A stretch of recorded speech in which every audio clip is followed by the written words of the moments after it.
Добрый вечер всем. Добрый вечер. Дорогая Прасковья Ивановна, от имени Министерства культуры по поручению министра Артура Рудольфа разрешите мне вручить вам почетную грамоту Министерства культуры Республики Коми. Министерство культуры награждает Чисталеву Прасковью Ивановну за большой вклад в развитие и сохранение культуры и искусства, многолетний плодотворный труд и в связи с 90-летием со дня рождения. Вот. Я вас поздравляю. Ну, я не работал никогда по-другому. Вы настолько много сделали для того. Ну а как? Целый музей был создан. Вы сохраняете имя, память сохраняете. Вот это вам, это вам, ну это чтоб сладкий чай попить. Садитесь за стол, будем чай пить. Садитесь. Спасибо, спасибо большое. Министерство не работало. Я туда никакого отношения не имею. Грамота Министерства культуры. Вот слова Раи мне понравились. Она сказала, вот оно, я даже готовлю как-то. Это правда, так оно получается. Раз я пойти не могу, я заранее знаю, что у вас завтра будет. Если что-то уж очень, я такси возьму и приеду, а потом обратно кто-нибудь проводит меня. А потом оказывается, что я узнаю заранее, кто что будет. Ну ладно, не обязательно инструктирует нас, а потом помогает. А потом опять мне рассказывают, кто что сделал, кто добавляет к тому, что... И я все время в курсе всех событий, как будто я там присутствую. Это же хорошо. Да, я Замечательно. Ну, вот у Юлечки мы 6 А у Юли как хорошо. Вы вышли на в сцену, октябре. преподнесли букеты, я ей 3 книжечки, говорю, 3 веточки моего творчества вам, как букетик, и прочитала 3 стихотворения о поэзии, о поэтах, о стихах. А вообще есть любимые какие-то стихи? Ой, из 12 заложников Да. выбрать. Вот Юра небо мое любит больше всего. Ну, На свете. почитайте. Сестра моя, это Юра знает. А я вам вот эти 3 стихотворения про сейчас про поэтов Давайте. и про творчество прочту. Они коротенькие. Она наизусть Да. почти всю свою поэзию. Ну не почти, а много забыла. Много. Творчество, 90 лет. творчество, ты миру украшение, Да. радость, праздник жизни, угощение, хлеб ее жизни, служение, общение, а десерт признание крещения через черточку. Служение, это вот Костя виноват, что я слово в кавычках виноват. Его заслуга, что он меня отучил от слова работа, потому что работа в корне держит слово раб. Я говорю, правильно, вы правы, Костя, действительно, работа-то, у меня не было работы, я не была рабом в работе никогда. Труд, это тоже для меня не подходит. Для меня не было трудно работать. Я всю жизнь работала с наслаждением, с удовольствием, с отдачей. И ученики говорили, вы нас завораживали. Мы сидели как завороженные, как в театре на уроках. Разве я могла это трудом назвать? Это не труд и не работа, это служение. Как артисты, они всегда служат театру. Вот, и я служила воспитанию подрастающего этих поколений. Это вот первое стихотворение. Я прочитала, когда вышла к Юле-то. Потом, значит, о поэтах-то. Слова цветы, из слов букеты, благоухание слов живых. Усопшим жизнь дадут поэты, словам усопшим, и обессмертят в строчках их. От слов они детей рождают, неологизмами зовут. Обогащают, утверждают. Вот так словами живут. Значит, еще. Не помните, какой же я еще? Третье, какое-то я прочитала. Забыла третье, какое я читала. Наверное, о рифмах, наверное. А красота всех строк звучания, она условия стихов, поют и плачут окончания. Без них не вспомнишь вязи слов. И теперь мне захотелось прочитать еще, поскольку есть такая возможность, немножечко. 40 лет стихи лежали. Вы, наверное, тоже не помните. Такая высокая требовательность у меня к стихам была. 40 лет стихи лежали. Не стихи был приговор, собственно. И они не возражали. Ни упрека за укор. 40 лет рождались, в кавычках, дети. Лучше, хуже, где ответ? Только дождались и эти. Вы стихи, изрек поэт. И лежавшие так долго сразу встали и пошли. как река родная Волга вскоре русло обрели. Пусть купаются там люди, в плеске слов найдут уют. Так ли, нет ли? А что будет? Спляшут рифмы и споют. Браво. Замечательно. Замечательно. Да. Стихосложением, да.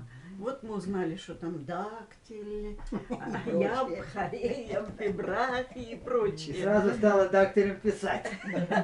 Нет, я всегда писала разными размерами, всегда осознавала это. Я научила проверять, чтобы они ошибок не делали ритмических, что это как это я сказала, музыкальнее, как-то я сказала, тогда хорошо сказала, что это, ну, как музыкальность звучания, Музыка слов. ритм-то, это ведь музыкальность. Если ритма не чувствуешь музыкальность, это уже и не поэзия. Она получается уродливая, хромая, когда коли ритма нет, то слаб поэт, и строчка спотыкается. Я сразу вздрагиваю, когда читают вот так, искореженную строчку. И Раечка вот как раз и говорит, она так чувствует, если какая ошибка, сразу вздрагивает. Я сразу. Это уже и это, не знаю. Это Нет. все равно, что рубанок на гвоздь попал. У нее очень тонкий слух. Она во время войны была радисткой. И поэтому она очень точно чувствует да, звучание да, стихов. Да, да, да. Ритм. И этих вот Да. точек-тире из слогов, из звуков, эти вот скопления согласных, скопления одних и тех же гласных, они перекликаются, из всего этого музыка стиха и получается. А когда они говорят, да, и все, вот Костина жена, она, когда мы с ней 3 часа сидели на скамейке, она говорит, Прасковьина, вот вы все требуете форму. Он Костя все, это вот Юра все спорит со мной, и говорит, мне важно, чтобы у меня мурашки по коже побежали. Я говорю, так вот они тогда и побегут, когда все это есть. Только вы не осознаете, а я осознаю.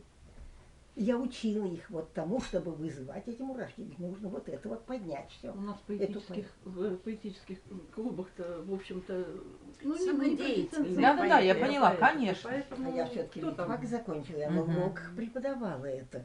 Тогда в программе было основы стихосложения. Я учила учеников читать сознательно, как Пушкин говорит в Онегине. Евгений Онегин, не мог он ямбы от хорея, как мы не бились отличить. А зачем его отличать, казалось бы? Видали, Пушкин требует, чтобы культурный человек различал бы ямбы от хорея. А я учеников не только как читателей готовила, а вдруг у них талант. И они основы будут уже знать, и талант у них сразу ляжет на взрытую почву. И пойдет правильно расти начнет. Не погибнет талант. Почему у меня тут вот красиво получилось, я все осознаю. А они не осознают, что получилось, то и ладно. Говорят, ну я как-то написал, так и ладно. Сначала не хотели учиться, а потом попросили, Прасковья, проведите, я провела.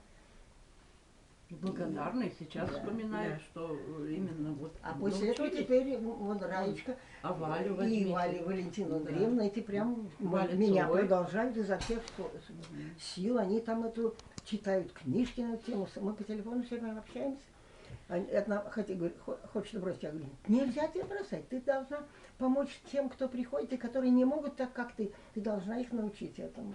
А у меня уже силы нет больше, но я основы заложила, они вот продолжают. Прасковья Ивановна, когда начали говорить про вот стихи, про стихосложение, про вот эту творческую работу, вы же ведь совершенно, вы прям Засияла, такая... засияла. Да, у вас глаза горят, вы же прямо, я не знаю. Да. Нет, это так Это замечательно. моя жизнь. Я так Конечно. преподавала с наслаждением, уроки проводила. И как звонок звенит, девчонки взорвут, ой, Прасковья, продолжайте. Нет, я говорю, звонок это святое, идите отдыхайте. Вот как готовы были слушать дальше, не надо звонка. Я так увлекалась и увлекала их. Вот этот артистизм, который мне в жизни на сцене не удалось, только частично. Вот повесть мы ей дали? Да. Да, вы прочтете.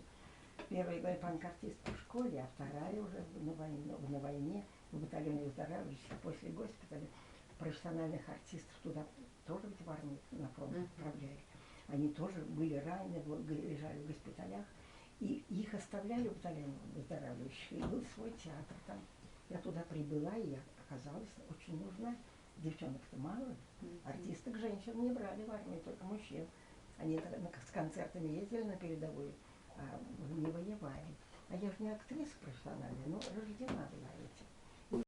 Поэтическим Правда, клубом тоже, самодеятельность, правильно. конечно. Когда Ичка Петровна, значит, ей предложили быть министром культуры. Как вы она говорите, я ее тоже Яичкой Петровной звала. да, ну мы-то подруги всю жизнь. Она все время хотела на ты разговаривать. Происходит, ну давайте на ты перейдем, я больше не могу. Я говорю, называйте.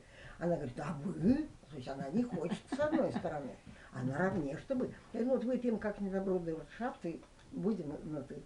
В 2005 году было 50 лет нашей дружбе. А я в это время у сына в Москве была. Хотели мы отметить полвека. А потом вот так, нет, так и ладно. Так я к чему? Она, когда в Министерство культуры ей пригласили министром, она говорит, что мне делать? Я ей говорю, она говорит, я боюсь за полностью брать. Там все на свете, это клубы и все. Может, мне лучше заместителем? Я говорю, наверное, по искусству. Вот. И вы сейчас говорите, что это работа министерства. Она тогда только искусством ведала, как зам по искусству. Если бы она стала министром, то она бы всем этим занималась. Конечно, Да? конечно. Ну вот я только работала около 2 лет у Петровны Заплитом, вот это я была у вас, в вашем Министерстве культуры, какое-то отношение имела. А колледжи искусств вы говорили? А я преподавала. Преподавали там? Да. Так колледж искусства это Министерство культуры вообще. Да, Конечно. да. Ты работник Министерства культуры. Наконец-то Да, доказали. да. А я, когда в горкоме партии, меня потом выдвинули в горком партии, я ведала всеми учебно-воспитательными учреждениями и учреждениями искусства. Ну что же я не знаю, вот видите Я как. принимала Всё. спектакли как работник горкома Вот. в театре. Вот А видите. говорят, и потом я выступаю при обсуждении, говорю, мне понравилось то, не понравилось то. Мне кажется, вот если бы вот так, как это так сомнительно. А потом говорят, ну впервые из горкома партии пришел такой человек, который понимает в этом толк и еще стесняется об этом говорить. Они приходят это отрезать, не мотивируя ничем, не обосновывая вот властью. Немного чего изменилось с этой поры. Софья Сергеевна Ростиславовна